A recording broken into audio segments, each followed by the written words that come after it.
1 second.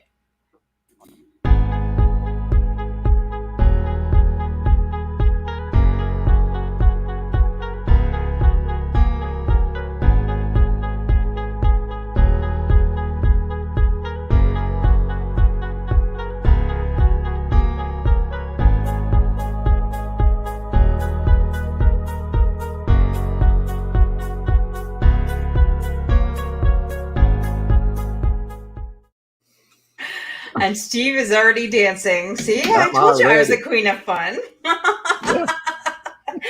Awesome. Thanks for tuning in, guys, for another episode of Unstoppable Overcomers. And this month, I've decided to open my platform and to cancer survivors, since it is Cancer Survivor Month. And I was truly blessed to come across Steve Sullivan, who is like the ultimate cancer survivor. And I will let, if there's such a thing, but I mean, I think you had mentioned somewhere along the lines, either it was 18 years or 30 years that you've been going through this battle. So, well, actually not through the battle, but I'm 32 years post cancer treatment. So, see, then you are the king of cancer surviving, in my opinion. Yeah, well, I'm sure there are other people who have done that, but at least in my case, it's a little more unique and rare in that at that point in time, when I ended my last treatment, the physician said I had less than 5% chance to be alive in a year. So to be alive 32 years later is a miracle. Absolutely a miracle. And I believe in miracles. I truly do. And we have our friend Jenny Gold on with us. It's funny because Steve just asked me if I was from Denver, and he says, "Oh wait, that must be Jenny." So good to have you, Jenny. And Steve, I just want to say thank you for coming onto the show and being open and sharing your story. What was supposed to be a 15-minute conversation the other day ended up over an hour. So it was an absolute pleasure getting to know you. And I so appreciate you, and I so appreciate you deciding to come on the show tonight. So with that, I'm going to turn it over to you so that you could share your story, and then we'll just have like a conversation back and forth about that. And if anybody has any questions, please feel free to put them in the comments. So thank you, Dorothy, very much for inviting me onto your program and allowing, sharing your platform with me to be a voice for those who have battled cancer or maybe battling cancer, who are facing, life and death issues, facing, am I going to live through this, and what's my life going to be like afterwards? And to those that have put it behind them, 5, 10, my case over 30 years, it's great to be able to look back and say, yeah, that's behind me. So, just to give some people some idea of my story, when I was 23 and been married for 2 years, father of 2 little boys, I was very, very sick, and I went to the hospital, and they came back and said, "Steve, you've got leukemia." And when I heard that, my first thought was, okay, I'm going to die. May not be right away, but probably within 2 years. But I quickly began to reflect on my life and realize I'd had a great life up until that point in time. And I started to be thankful and grateful for the life I had. And whether I had another day or not, I knew that I had a great life. And so from that point forward, I had to wrestle with, okay, I've still got this family that I love and care for. Who's going to take care of my wife? Who's going to take care of my sons and raise them? And that part of me kicked in to say, yeah, Steve, you really ought to be around and not just kick the bucket. And so I began to say, well, I don't know if I'll be alive the next day. In fact, I think it was maybe day 2 I was in the hospital. The oncologist came and saw me for the first time. And then later, 6 months later, I was talking to him. He said, Steve, that first time I saw you in the hospital, I didn't think you'd make it through the night. And so I nearly did pass that night, mainly because with leukemia, you get a lot of immature white blood cells just spinning out in your system. From that point forward, mainly because with leukemia, you get a lot of Sorry. I was trying to page people, but that doesn't work. Sorry. Yeah, I'll stop. I got an echo there. I'm like, okay. But in my case, the average person has about 4,000 white blood cells in their system. If you go do a CBC blood test, you'll see what it is. It can be higher, it can be lower. But for me, I got to a point where I had almost 100 times that, 400,000 white blood cells. Wow. And those white blood cells it becomes like the freeway, a congested freeway in your veins of cells that aren't doing anything, but potentially blocking the red blood cells that you have from getting to the lungs, from getting oxygen and taking it to the body. And so that's what nearly killed me that first night. I have a question, Steve. So you said you have an overabundance of white blood cell count. So is that the difference between leukemia and regular cancer then? Because with the cancer that my dad has, which is liver cancer right now, his white blood cell count is low. And you said you had an overabundance. So is that the difference? Or I'm not sure. There is, because liver cancer is more like a solid tumor. And leukemia, lymphoma are what they call blood cancers. So they're associated with your blood system in some way. The leukemia is usually, it's focused on the white blood cells. But there are other variations of that. And fortunately, one of the things to do is they give you chemotherapy to try and knock it out, wipe it out. And they give you, that's pretty potent stuff that they give you. I can still remember the nurses coming in, putting on rubber gloves to inject this chemo into my arm because, it was so acidic that if they spilled it on themselves, it would burn their skin. Wow. So they had rubber gloves, but hey, they put it wonderfully into my body. And see, what does that really do to our body then, really? I don't want to think about it now. Forget it. My dad goes for cancer treatment or chemo treatment still, so let's not think about it. Yeah, it was pretty toxic from that standpoint, but it certainly helped to shut down my bone marrow to kill it off, in a sense, which stopped all the flood of the cells. And the goal is basically to kill your bone marrow down to just a teeny tiny little bit left alive. So you could probably say 99.99 whatever percentile they want to wipe out, but leave just enough that your body can rebuild from it and your bone marrow will come back, usually in 3 to 6 weeks. In my case, it was usually about 3 weeks. I talked to one guy, he said it was almost 12 weeks before he got it back. And the doctor was like, uh-oh, we may have killed off too much, but it finally bounced back for him. So that's kind of the treatment I went through.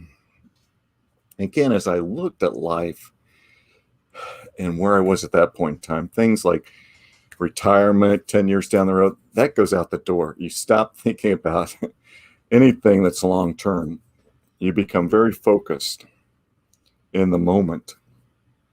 And as I realized that, I began to ask myself, what can I do to make the most of today? This may be my very last day to live. So how can I make it the most? And that's where I developed a mindset that I call Embrace Today. And that mindset focuses on 3 things. First, it's being aware of what's around you in nature, people, and being willing to stop and appreciate it, because you may not have tomorrow. You may not ever see a flower again. You may not ever hear somebody playing the violin on the street corner. It's taking those pauses in life to appreciate what's there. Secondly, it's, for me, it was about creating memories. How can I create memories with my family, with my friends, that can give us joy in life now and potentially be there if I'm gone? And some of those memories were at the expense of some people that I thought was funny, but they didn't quite think it was so funny. I'll give you an example.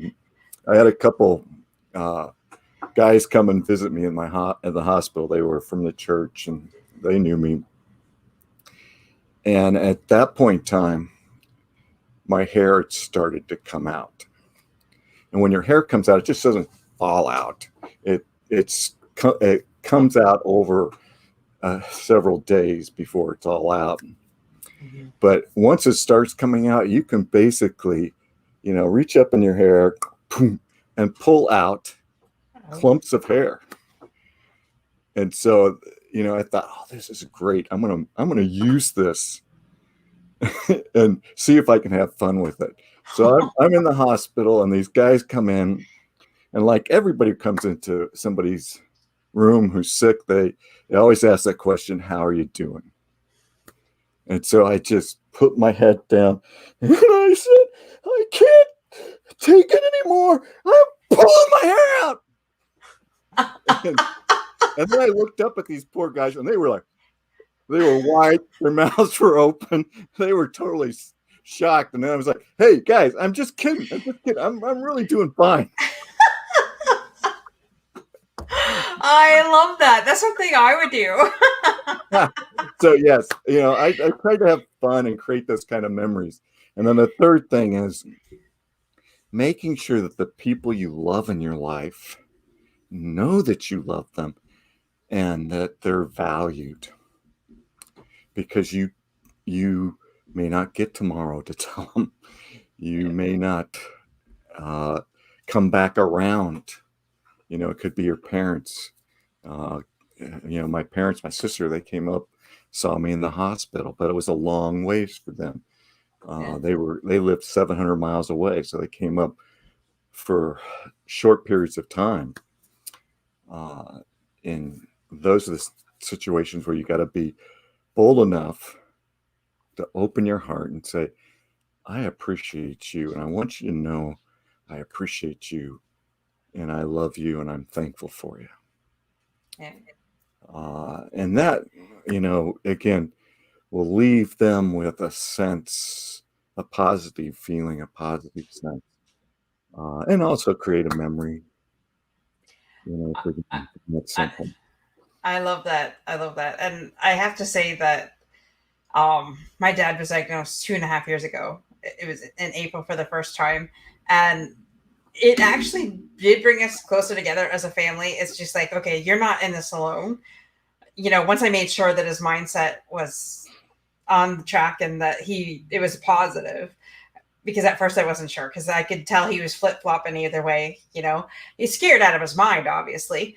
But, I make a point. I call my parents every day. Like for the last 2.5 years, it's been every day. Or if I know that they're getting sick of me, I'll wait a couple days. And always, always, always end the call with, "I love you," no matter what. Yes. I could be mad at them and I'll still go, "I love you. I'll call you tomorrow," Yes. And it's just like, it has bonded us, because normally we would everything would fall just to one person, and now we're all it's all for one, one for all. And I've always been overprotective of my parents, but now I'm even more so. So I can believe that. Yes, definitely. Yes. Yeah.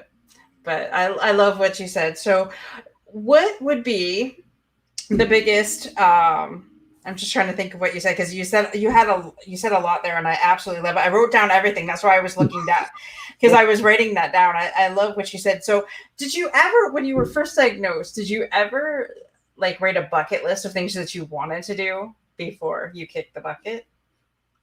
I did not, because No. again, you get caught up in that moment, in that day. You do not really think that you're going to have another day. Now, there's times when mentally, because of what I was going through wasn't exactly the most pleasant thing in the world, I Mm-hmm. would be kicking into a mindset saying, this too shall pass, this too shall pass. And I'll begin to think about, okay, what will this look like Yeah. tomorrow after it's passed? Right. After I've had this procedure, this terribly painful procedure. And in fact, Tim Zahn and I were talking about it, and he didn't talk on his show about it, and I didn't talk about Jenny's, but leukemia patients often have to have bone marrow biopsies. Oh, And that sounds that, painful. that is like my threshold of what I think pain is at a 10. Anything less than that isn't even close. And so I've gone in the hospital for kidney stones, which can be very painful. And I'm like, oh, this is a 3 or 4. It doesn't come anywhere close to a bone marrow biopsy, because if you think about it, what they're doing is they're taking a little core sample out. You Right. know, you think of those guys doing those ice cores. That's what they're Right. doing with your bone. They've got this little corkscrew device that's about a quarter of an inch wide, and they grind it in and they pop it out. And it Ooh. I is, can feel the pain. Like I'm like instantly sitting up a little bit straighter. yeah, it is not fun to go through those. And yes, you know, Tim's had several of those. I think I ended up with about 7 total. Oh And my. I was like, I don't want any more. I'd rather die than have another one of these. No, you wouldn't really. I don't know. There were some things that occurred that made me think, I don't want to go through that again. It might be easier to die than to go through that again. True. That is, well, it's I'm not going to say it's funny, but when my dad told us that this round of chemo is going to get rid of his hair, and I said, well, that's okay, Dad, because you shave it anyway, so you now the chemo's doing you a favor. And I said to him on Sunday, this is the best you've looked in a long time. And he goes, well, on Monday, I felt like I was going to die. He says, I actually wish that I would have, because he was in so much pain.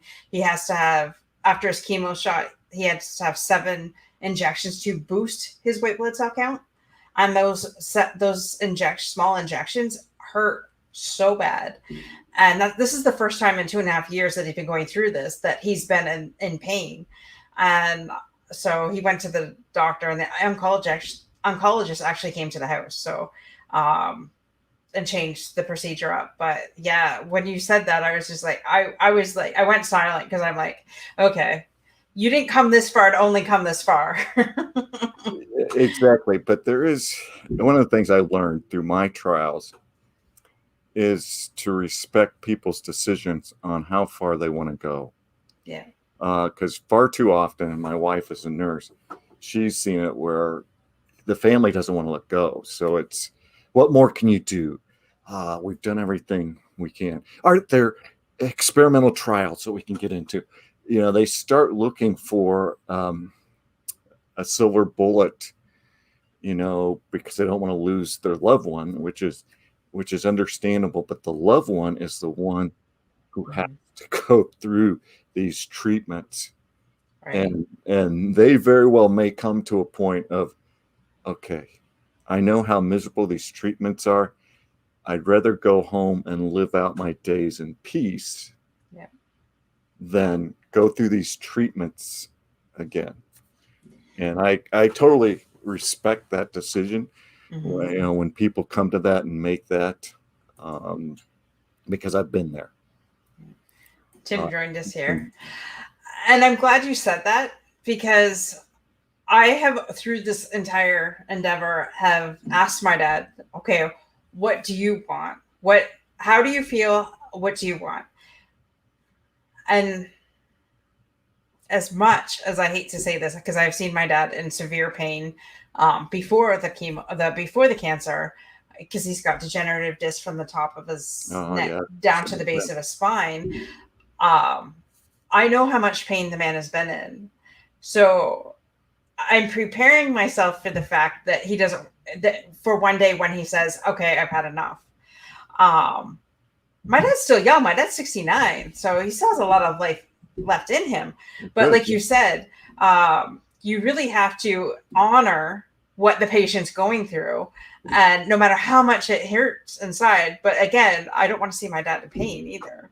Yeah, So you don't, but I can tell you, as I've talked to my wife, where there's these families that come in, and it's like, we can't lose this person, we can't lose this person. And inevitably what happens is, as soon as the family leaves the room, maybe to go get a meal or something, the person dies. yeah, It's like they can sense that the family's not there, and now I can pass in peace.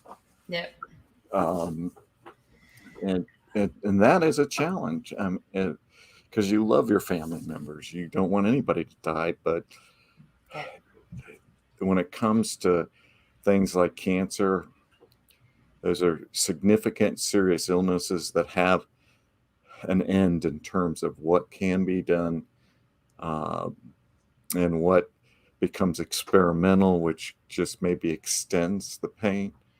right. And that's the thing. I don't think we ever want to see our loved one hurt, but we don't want to see them go, but we don't want to see them in pain either. So it's that fine line, and ultimately, is this decision of the patient what really happens, and we just have to respect that. Yeah, Um, and it's good that you're having that conversation with your father, because my wife would also say the families that have those conversations and the patient says, hey, I love you guys, but I'm tired, I want to die, I want to get on with that. mhm, When the family honors that, it says, that's fine, Dad, have go into peace, be mhm, done with the pain. That yeah, allows the patient to pass more easily. yeah. I totally agree with that. And our friend Tim says that you inspired him to tell his story. Um, so thank you. Exactly. Yeah, glad to inspire people. Yeah. So, other questions Thanks, you Tim. have? Yes. Paging everybody in the world to come see this amazing show, because we do have Steve here. And Steve, I guess one of the questions that I have is, and I'm being careful on how I word this because I don't want to sound insensitive. Um, Hey, but uh, obviously, when you live with an illness that could potentially take you at any time, how hard is it sometimes to really deal with that? Like, or how do you deal with that?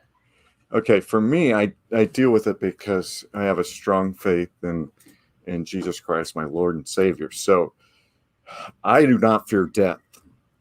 Didn't fear death then. I don't fear it now. To me, it's just a simple step from this life into another life. And so, with that firm belief, I don't wrestle with, oh gosh, what's going to happen when I die.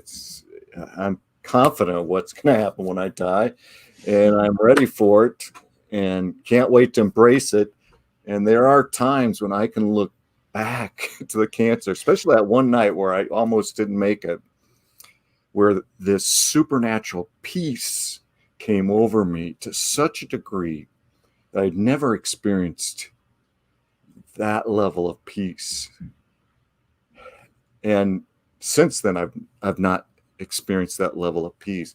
So I sometimes tell people, I felt like I was falling asleep in the arms of God, that He was holding me, that His being, his peace was just permeating me in a way that I had never known peace before. And it was so awesome that it's like, wow. And yeah, there's been times since then I've been like, I should have gone there. I should have gone there. So, and I know I remember listening to you on another show, and you did say that you had told your children when they were young, your first two, anyways, All that you four did of have them, leukemia. yes, they all Yeah. got the news. And do you regret that decision, or do you are that's just the way it is? And I guess either way, it's like it's almost like you're damned if you do, you're damned if you don't. Because if something happens to you, you don't want them to say, "Hey," but in the same sense, you need to prepare them a little bit, I guess. Yeah, and here's one of the reasons I told my kids is, again, that idea of, I don't know if I'll live to see tomorrow, so let's make the most of the day. And so that was kind of the message I was trying to give them, is your father is sick, so let's make the most of the time that we have together. Right. What I didn't do is really put myself in their shoes to say, how are they hearing that?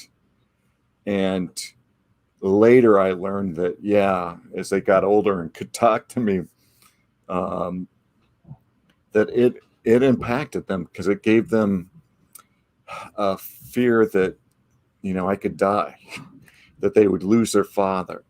And every child has that potential, but none of us want to grow up under that fear. And that's kind of the fear that I probably put them on too much.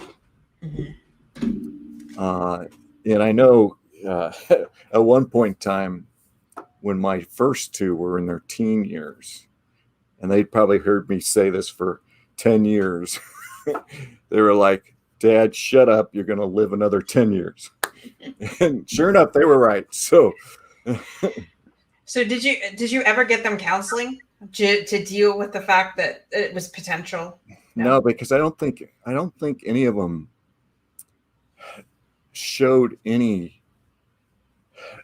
impact to that statement or to the situation to say, I'm really, really sad, Dad. I'm really, really depressed. Dad. They never came out and said that to me. It was only later that, they kind of said, Dad, that wasn't really fair of you to put this fear on us that we had to grow up under. Yeah. And so, yeah, that was me. I made a mistake. And I don't think it was a mistake. I think you did what you thought was right at the time. And I think, you did what you did, made that decision based on what you knew. So true. And it's also based on that mindset again and trying to communicate to them that mindset of, let's make the most of today. So did you ever let them skip school so you could have a day with them? Just a fun day? Yeah, I think I did that every once in a while for them. That's awesome. Yeah, I mean, especially my two oldest boys, they were extremely bright. And what happens with bright kids in the public school system where they were at is, most of the classes are at a level teaching for less bright kids. And so they were extremely bored. And they would do other things to compensate their learning, which was great. But, they had to suffer through the classes, basically. I can identify because our son is like very highly intelligent, and the teacher says he's disruptive. I'm like, he's bored stiff. Like you gotta find that balance, right? But he also likes to just be the class clown too. So there's a fine line you gotta. Yeah. There's a fine line. He likes to disrupt. He likes to be the center of attention. But that's our Brady. So you said that you were married 2 years when you found out that you had leukemia. Would you say that? How did your wife react to that? Just being 2 years into a marriage and now her husband has leukemia. Well, both of us had come from medical families. So she grew up under a medical family. So it wasn't that helped both of us because we were used to, there are things that happen that need a medical attention. Right. And her her response was very supportive. I mean, she was my uh, champion throughout all the treatment. She was there for me. She took care of me, and um, it was our relationship was great in that sense. Um, but the thing I did not recognize or realize was the impact after my final treatment, where the doctors had basically told her prepare for him to die. And so that message caused her to begin to distance herself in a way Mhm. that she hadn't, and caused her then to actually end up in an inappropriate relationship with another man. And it led to the end of our marriage, which was extremely difficult for me because the whole idea of living was to be there and Right. have my family. and Right. and now it's like, okay, I'm getting divorced, I'm losing my family. That was very, very painful, far more difficult to deal with than the cancer itself. Yeah, I would imagine because you said now you have to find a whole new reason for living, right? Because your main purpose, I'm sure, was to keep yourself alive for your family. Correct me if I'm wrong, but usually that's how it is. And then it's just like now that that's gone, what do I do? What do I have left? Is what I'm surmising.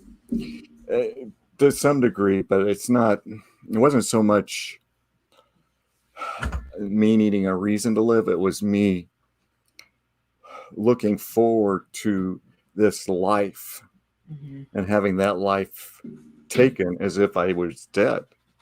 Right. And now having to live that life alive instead of if I died and passed and she would have been free Hmm. and gone on and done something new and different like she did. Wow. Wow. But you have to, I I give her respect. I give her um, grace from the standpoint that, you know, when this occurred, when my last treatment ended, I was 25, she was 24. And so, how many 24, 25-year olds know how to deal with that kind of Yeah. situation? And so, yeah, she made some bad decisions, and it hurt us both. Hmm.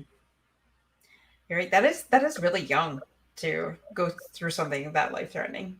You know, it, I couldn't imagine, and wouldn't want to put myself in her shoes because we never know what we would do. We say we would know, but we never know. Until you're actually right there. So that is very young, but you've obviously given her the grace to oops, to in that moment, and that's honorable of you as well, for sure.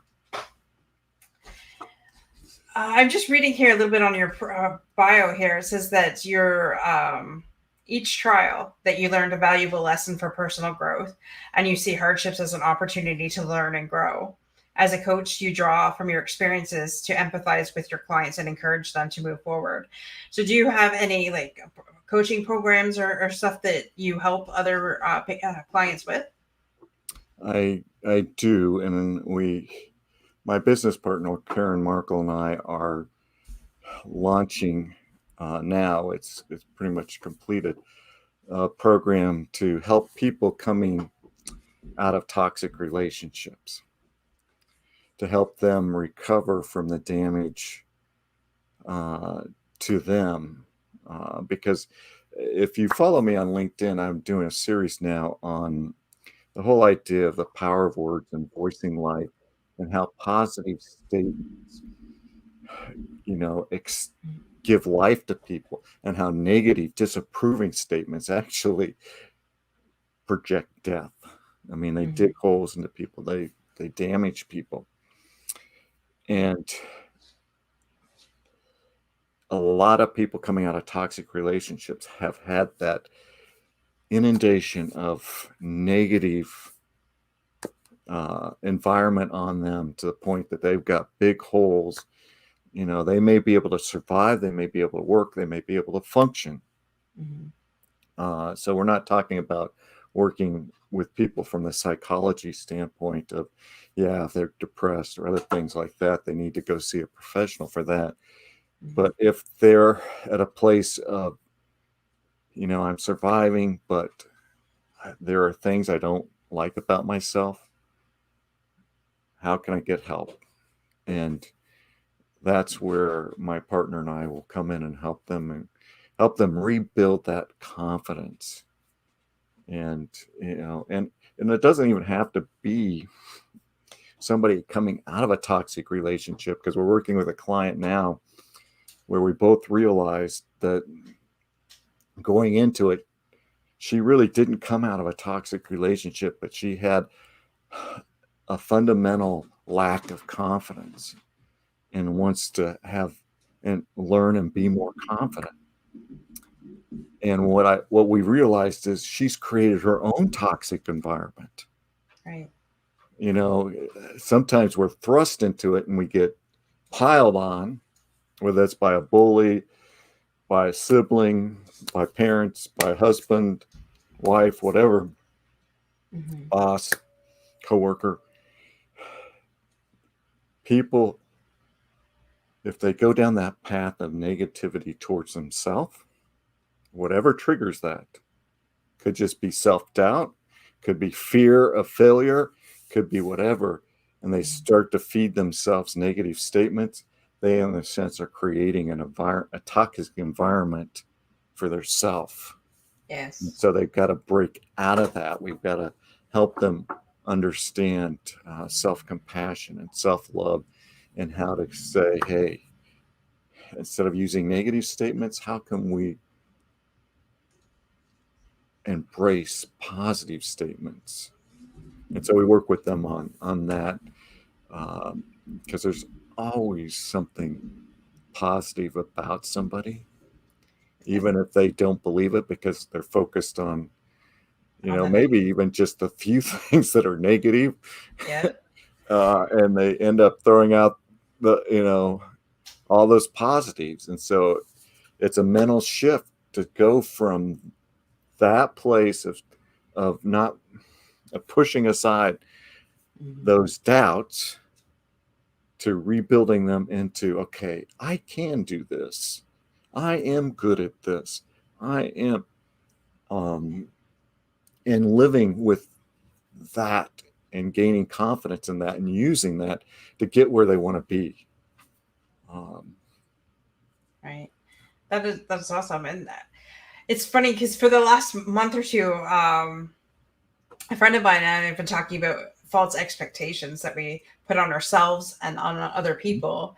And, you know, that, and I don't even think that, well, for most of the time, I don't even realize that I'm doing that. Like, you could be angry with your spouse about something, you know, that is really irritating and nagging you.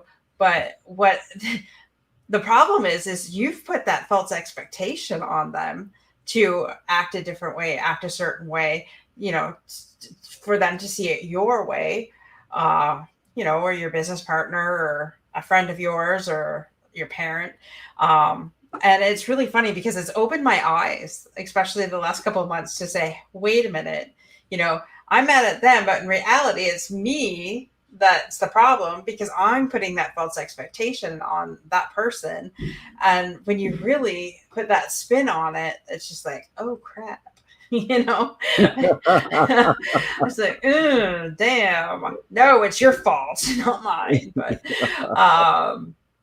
it's funny how, you know, we all learn, grow, and evolve.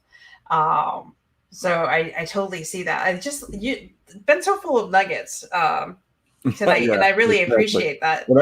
I'll give you another little personal laugh, so to speak, or nugget about what you're saying.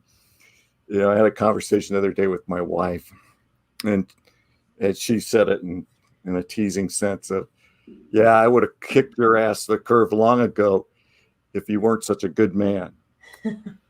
And so it's like, okay, hallelujah. I, I've got some redeeming value here when she is totally angry with me. Was that when you laughed at her when she did the third attempt to do something? No, that was Oh. a different time. Yes, I just remember the story from the other night. Sorry. yeah, exactly. That was an insensitive husband move. Yeah, We all have them.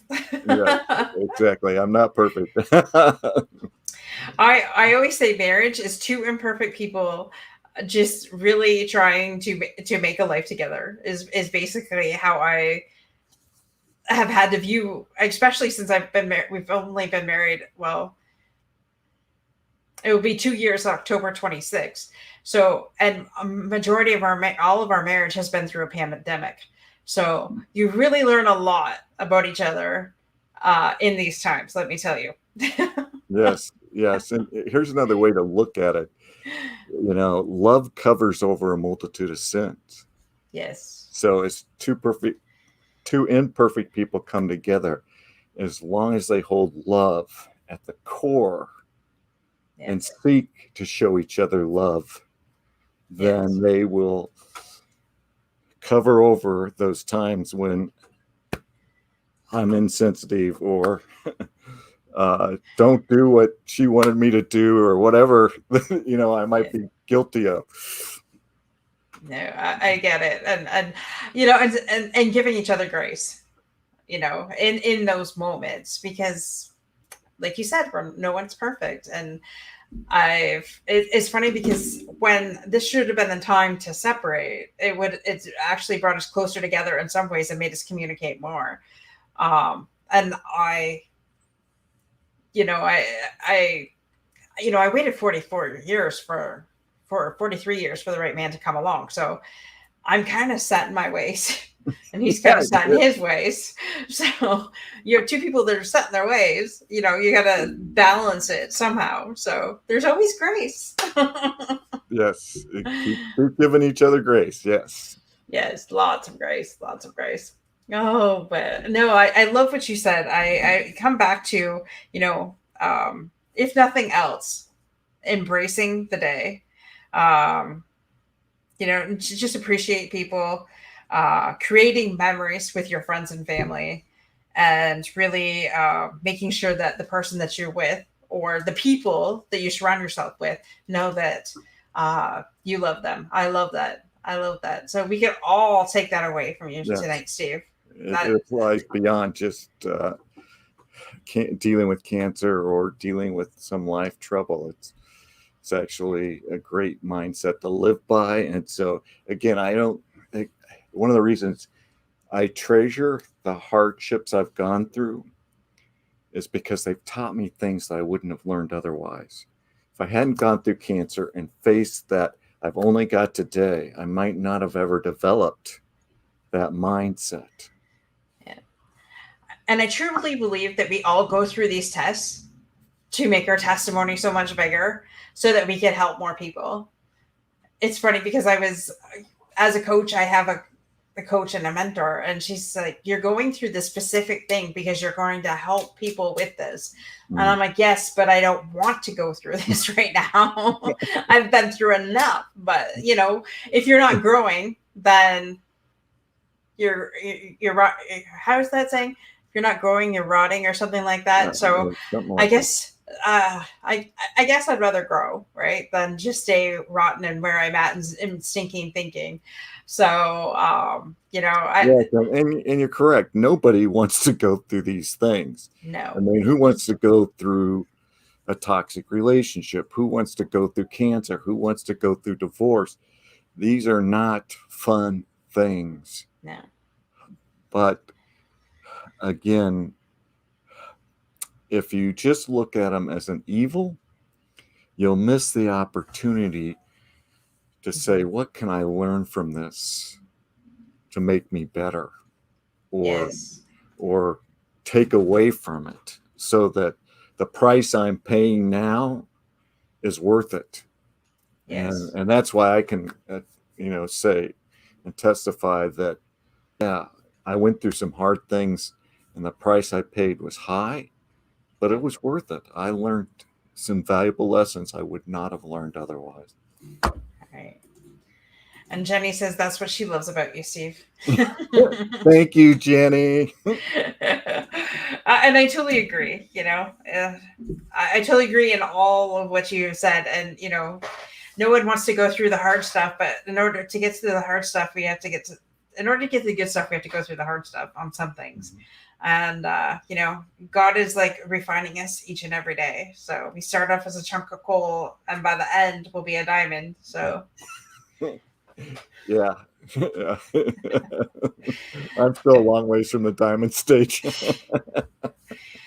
Trust me, I get it. Me too. It's just like, have you ever gone through? Okay, so if you don't break the cycle the first time, God's going to bring it around and bring it around until you actually get it right.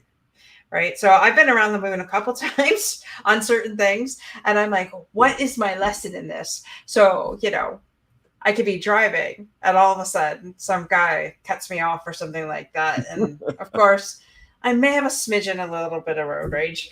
So I'm yelling and screaming. I'm like, damn, I lost that one. I didn't pass that test. So it's going to come around. It's going to come around. And I remember listening to Wayne Dyer's There's a Spiritual Solution for Every Problem. And he said that his thing was, what was it? It was like, not the streetcars, but the blowers. What do you call it? Not snowblower, but the I knew it before I was going to say it. Anyways, you blow the leaf blower. So when he heard the leaf blower, like, it drove him crazy. So that was his thing to keep him human, because he knew that when he goes like, I was having his moment and being triggered, that it was one of those things that God was testing on him. Oh, still there. Oh, still there. And that's when you have to start saying, okay, how can I shift my mind? Yeah. Because I'm with you. I mean, there's times when I've gotten really ticked off at the way somebody's driving, and then I have to ask myself, why am I getting so ticked off? Because they did something stupid. Yes, but I've started to try and shift my mindset to say, okay, stop looking at this from your perspective, Steve, that you've been wrong, and think of it from the perspective that maybe this person has some kind of urgent need that's causing them to drive that way. Yeah. I agree. I get to the point now where I'm just like, God bless you as you drive by me insanely. Well, that's far better than yelling and getting your blood pressure up for basically nothing, because they can't hear you. They don't care. I know, but they should know. It's funny because before we got married, my mom and my sister-in-laws to be threw me a bridal shower. So they had asked my fiance 10 questions, and he had to ask him 10 questions, and then I had to answer those 10 questions at the shower. So it's funny because seriously, he got 9 out of 10 right. And there was 2 questions that when she shared his side, I'm like, oh, he's right. I like his answer better. So, and one of them was, what gets her upset? And it was stupid drivers.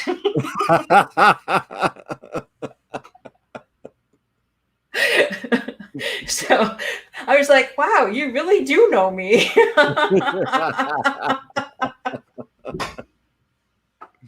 Yeah. I was just like, oh, he does pay attention.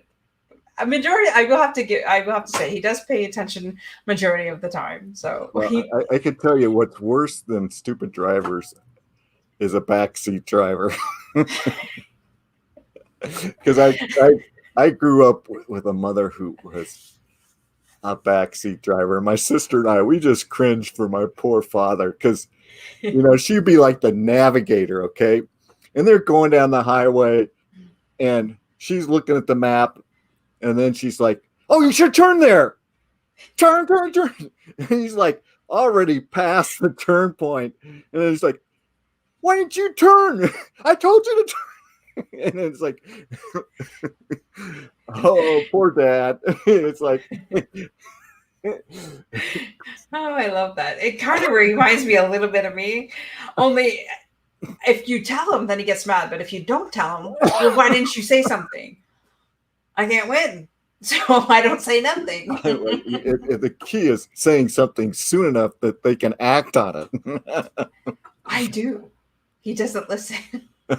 Well, that is true. Men, when it comes to driving, men typically think they know what they're doing, and they don't ask for directions. They don't listen. Yeah. My dad would never stop, and my dad's nickname is Wrong Way. So Yeah, I understand that. It's like, oh yeah, I can figure it out. until you've been driving in circles for 2 hours, and then you finally concede that maybe you need a little bit of help. Yeah, exactly. Oh, that is funny. Well, Steve, it's been an absolute pleasure to have you on here. Thank Like you. I've had so much fun tonight.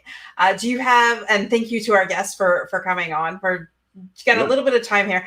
Do you have any final thoughts or anything that you want to leave our viewers with? I would just, again, come back and encourage people to voice life, to watch the power of the words that they use towards themselves, towards others, family, co-workers, neighbors, because, all of us probably have some kind of obnoxious neighbor. We just really say some not so pleasant things about them.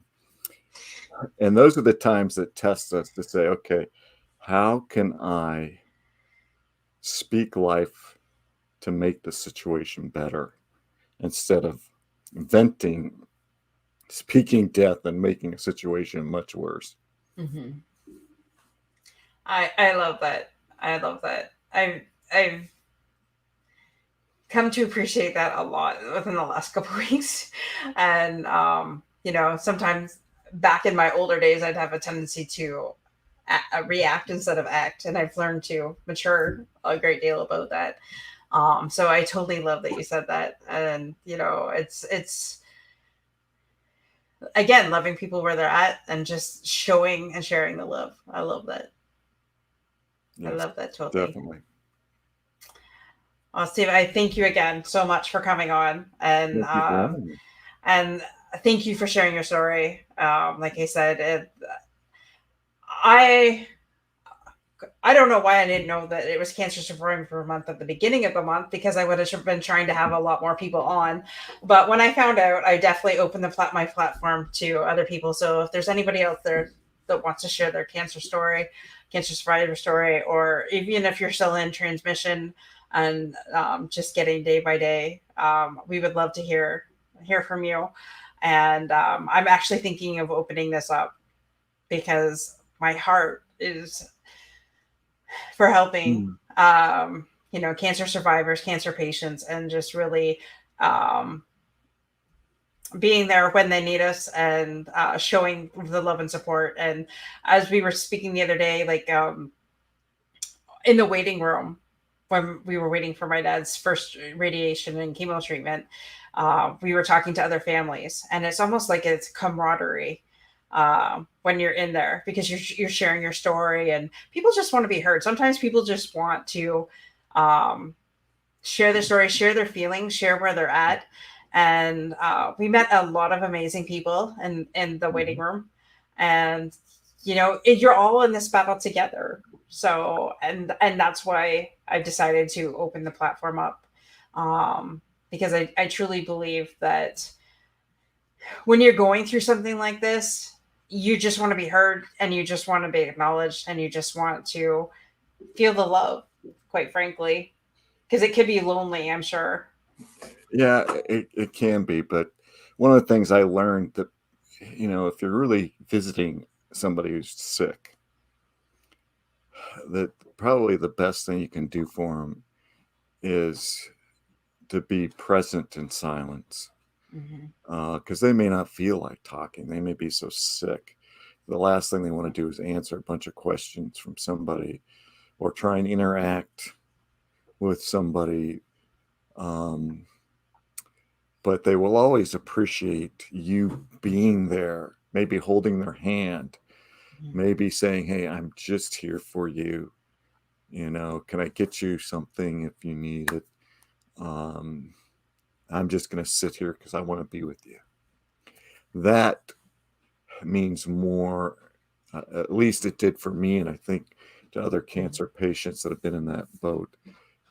They've concurred with me that those type of moments help them more than the people who show up trying to get them to think positive, to maybe ignore the realities of what they're dealing with.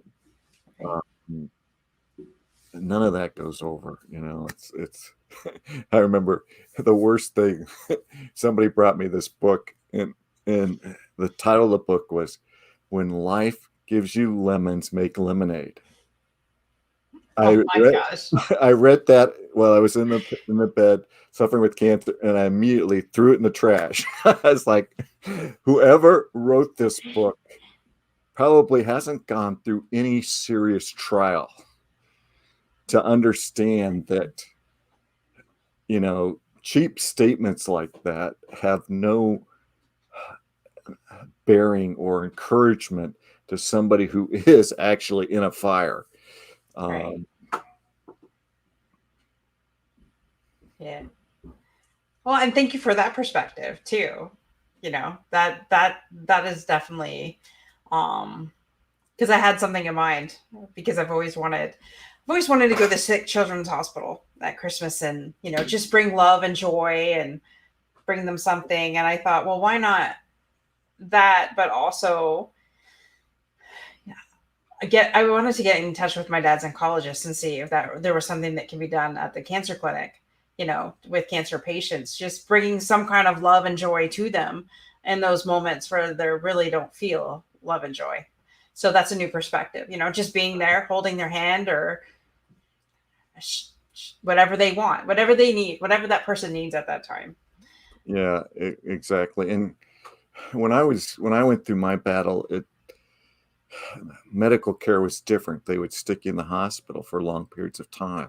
Hmm. Today, they do everything to keep you out of the hospital, including going to clinics to get chemo that was uh, pretty much always given to me in the hospital. I had one round where the doctor was willing to start it at home because Wow. the first 7 days or so, you still felt relatively good. And then about day 7, 8, you would crash significantly. And it's that crash point that they wanted me in the hospital because then they could, you know, have the emergency care available to deal with things. Right. But, today outpatient chemotherapy is very common. Right. Well, thank you so much, Steve, once again. And, it was great having you on here. And if you want to follow Steve, Build a Bears. Build a Bears make for kids with cancer words. So that's good.